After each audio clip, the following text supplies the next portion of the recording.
I'm going to begin by setting a little bit of context for the work that this amazing council has been able to accomplish over the last 2 years. A little bit of history about how we came to be and the focus of our work. And then my colleague, Todd, is going to talk about the implementation, the learnings that we've had from this body of work, as well as how we've assessed ROI and how we'll take this work into the future. Almost 2 years ago now, at this meeting in 2012, we had a group of Lens leaders get together and begin to think about what projects we wanted to focus on for the next year. And these projects are about how we're going to share learnings, and are there specific things going on in our industry and in our special fields that we want to learn more about. And so as we sat around the table together and thought about what had been proposed, one topic kept coming up over and over again. And interestingly enough, this wasn't a topic that was even originally proposed by the group. And this had to do with developing an approach to coaching. And the more we talked about it that day, the more coaching and executive coaching and how organizations were using executive coaches continued to bubble up. By the end of that day, we had collectively decided that looking at a strategy around executive coaching was indeed going to be the focus of one of the work streams for the coming year. And it became the #1 vote getter. So clearly what that said to us was this was an area of interest, and this was an area that we felt we could truly inform what was happening across our industry. To continue this work, this team got together and created a charter for the work that was ahead. For those of you that work in coaching or use executive coaches in your organizations, you will know that one of the things that we struggle with is a standard around what qualifies as good coaches. The International Coach Federation, which those of us that are executive coaches are certified by and abide by, is certainly the gold standard in executive coaching. And we have individuals in the field of executive coaching who take a 3-hour course and call themselves executive coaches. So there's real disparity across the industry in skills and experience and approaches to executive coaching. So one of the things that we wanted to do early on as we developed our charter is to talk about how we were going to level set skills, qualifications, and how we were then going to decide how we were going to trade coaches across organizations. We found a huge need based on what we shared with each other that day in November, that all of us were spending a lot of money on executive coaches, whether that was bringing in coaches from outside our organizations or developing coaches inside our organizations. We were all investing heavily.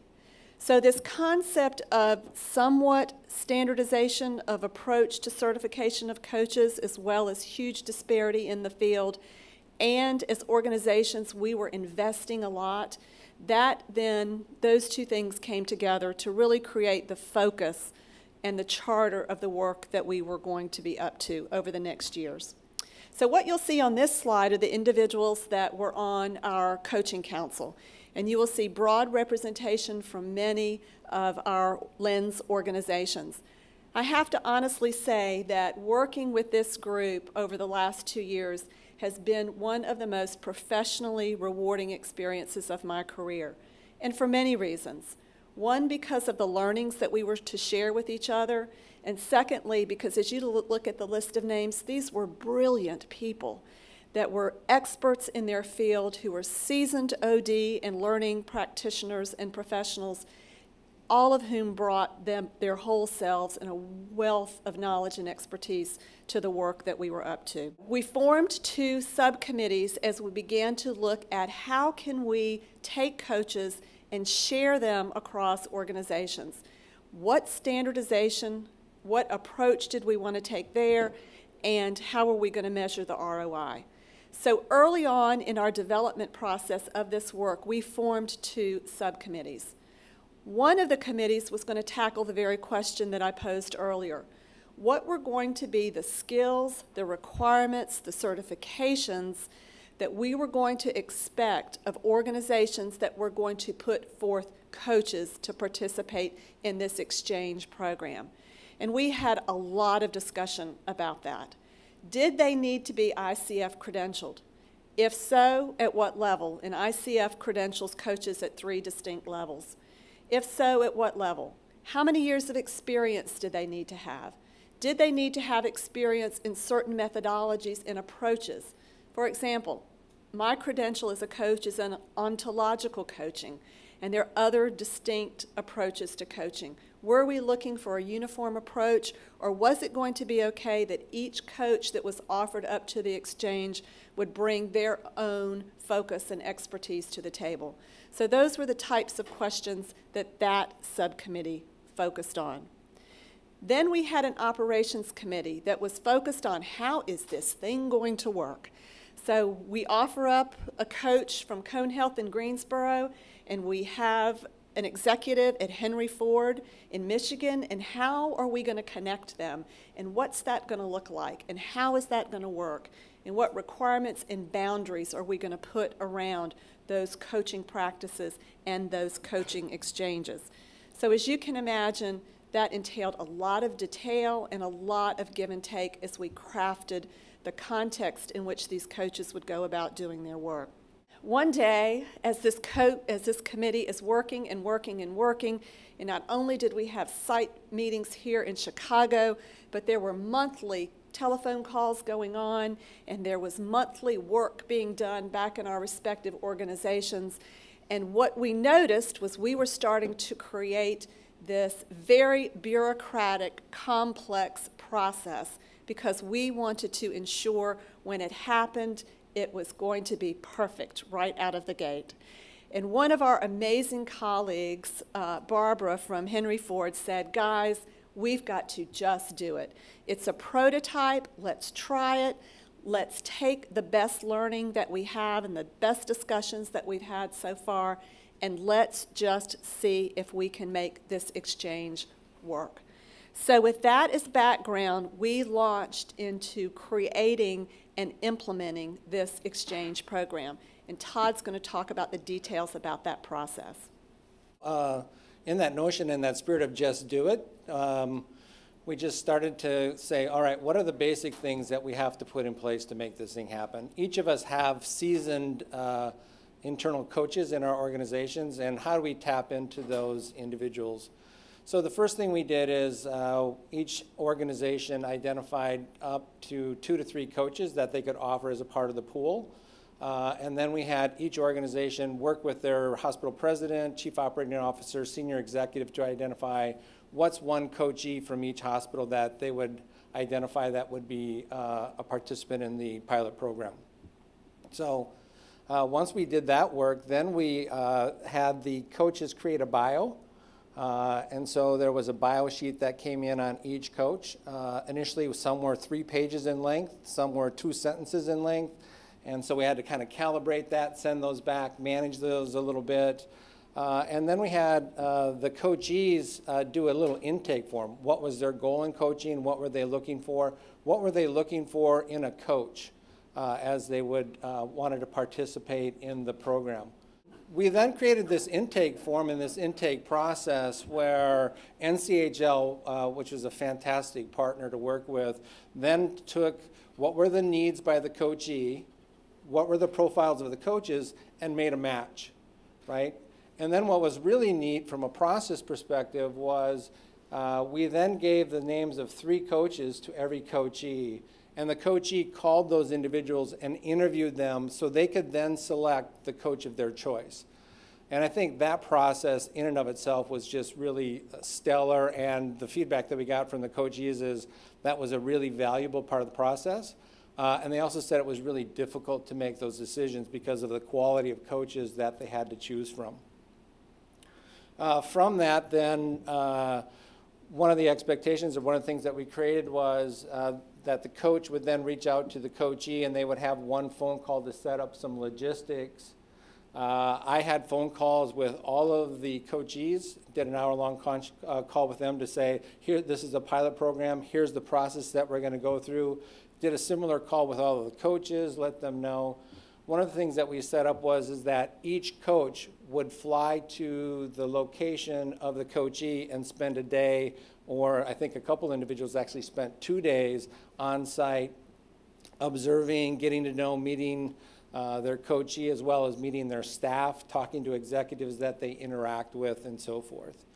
And then from that point of time, we really kind of just launched the coaches on their own to do their own thing, if you will.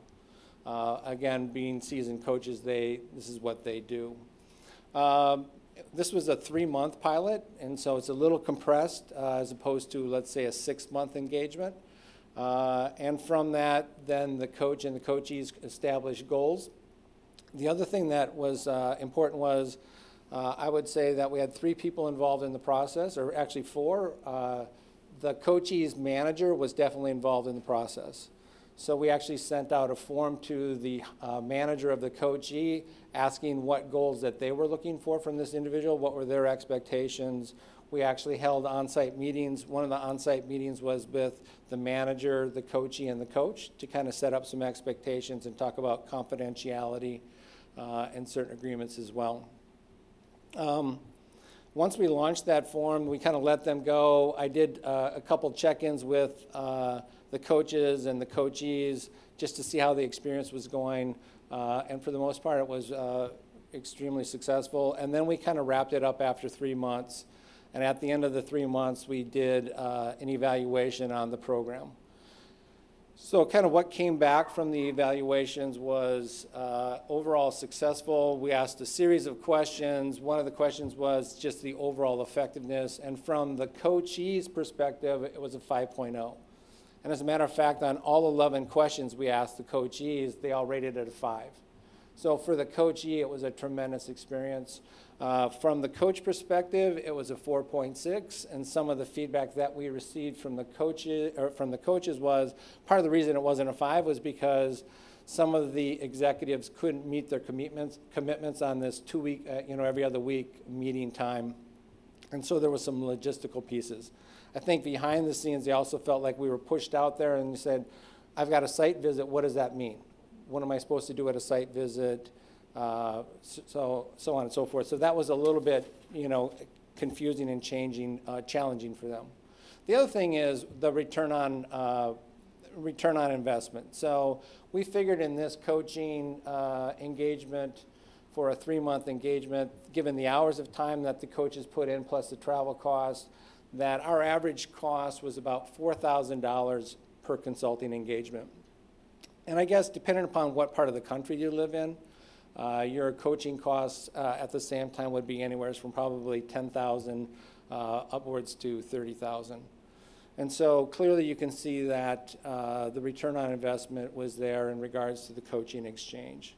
I think key to this is also what were some of those ancillary benefits that happened because of this. One is I think our coaches really brought one is the development of standardized tools and templates, and I'll talk a little bit more about that in a second. I think the other thing is the coaches, it helped raise their game. So it's one thing, and we think we do a stellar job internally, but when you're asked to go outside and do some coaching in a different system, I think it just raises the game. It raised their game to do that work. And now what it does is it gets them a little bit more conscientious about when they're back in the workplace coaching with your folks or our folks. Here's some quotes. The first one is by a coachee, and the second one is by a coach. And you can see within both of those, these are really reflective of all of the participants and really worthwhile effort on both parts. So where are we at today? So we're now in January going to be launching 2.0. And so one of the things that we did this past last 6 months is we got a lot of feedback from our coaches saying, this was a great experience, we loved it. However, it felt like we were a little pushed off the cliff, if you will, when we were sent out to do these certain things, and it was new for us. So, for example, we asked them to go do a site visit. Well, what does a site visit look like? What does that mean? And so the biggest thing that we've done in the last 6 months is create this coaching workbook or coaching guide. And I think what's powerful about this guide is if you're an executive and you're going to want to provide coaching for your executives, what is it that your coach can provide you and offer you? And I think what we've created is a business within a business, and that our coaches can come and we can go out and we can say, here's the products and service we deliver, here's our methodology, here's our process, and here's the tools that we'll be using through this engagement. So I think we can be really competitive from any executive coaching firm out there based on the work we did. And so we put up we really created checklists, guides, interview questions, all of that in regards to what needs to happen pre-engagement, pre-client engagement, what needs to happen during the engagement, and what do you need to do to close out that coaching engagement and close out that coaching arrangement. The other thing we did put up front is created some roles and responsibilities. What's the role of the coach? What's the role of the coachee? What's the role of the manager? What's the role of NCHL? What's the role of the committee that we play? And bringing some clarification to that. The other things that we identified is also what is a coach, what isn't a coach. Because I think when we were going through some of the interviewing process, one of the things that we identified is some of the coachees were really looking for a consultant as much as they were looking for a coach. And so how do we get clear about that right up front as to what a coach is and is not? So really great work. The other thing is we had a meeting yesterday, and we're actually even now, as we look at the work that we have ahead of us for the next calendar year, is really what I would almost call the coaching 3.0. And really, so the work that we have ahead of us in the next year. So we'll be launching another pilot group with 8 hospitals in the exchange starting in January. And so really looking forward to that based on the standardization of these processes and tools.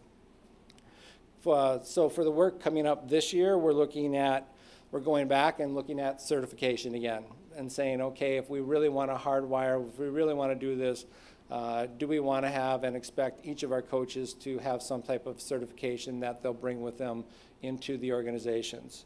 We're looking at 360 tools. So we've gone from a pilot of a 3-month coaching engagement, we'll be going to a 6-month engagement. So if we're going to use or have a 6-month engagement, are we going to include a 360 tool? And if we use a 360 tool, do we have a consistent one? The other thing that we're looking at is emotional intelligence. A lot of organizations are utilizing that, and so how do we tap into that information from organizations? And then lastly, what are the metrics? So if we're going to continue down this path, how do we make sure that this really cost effective and it's a good value for everybody that's involved, and what are those particular metrics? So some significance for us on the committee, significance for you is coaching is clearly an important element of development. And we think the combination of utilizing internal coach and external coaches is an excellent way to approach that. Know that all of the coaches that we sent on the road did travel over 500 miles, so that just automatically made them an expert.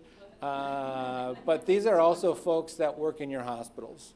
And so if you have internal coaches, internal OD groups, you know, how do you make sure you tap into those folks, because you really have some stellar employees that may be not underutilized in regards to executive coaching.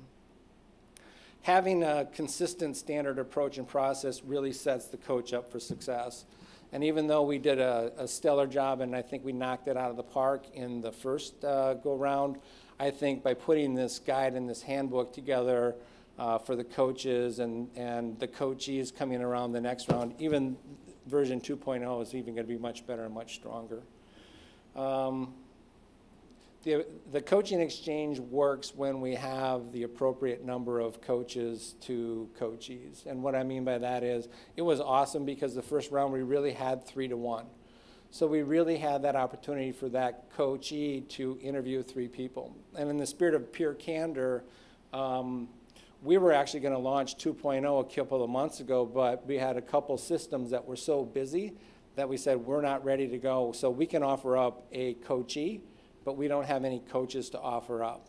And so all of a sudden we just need to put the brakes on and delay. So we are going to be launching 2.0 in January. So it's important that we have commitment from our executives to have coaches participate in the program. And the last piece is we learned a lot about being a part of the process. I go back to and reiterate what Joan said. If you look at the committee and the members of that, it was so awesome to just work with such brilliant people. So I would encourage each of you, if you have an opportunity to work on a committee, whether that's through NCHL or someplace else, take advantage of those opportunities because powerful learning takes place. And lastly, so as an executive in the audience, what this means to you. So we're in the process of finalizing the field guide, and we'll be making sure that this is available for a broader distribution to our Lens members, and look for this. I think we're looking at posting this on the NCHL website for our Lens members. So take advantage of it. It's really quality work in there. Stuff that we're really proud of. And if you want any additional information on the coaching exchange program that we put together, any of the materials, feel free to reach out to Andy or Joyce at NCHL or Joan or myself.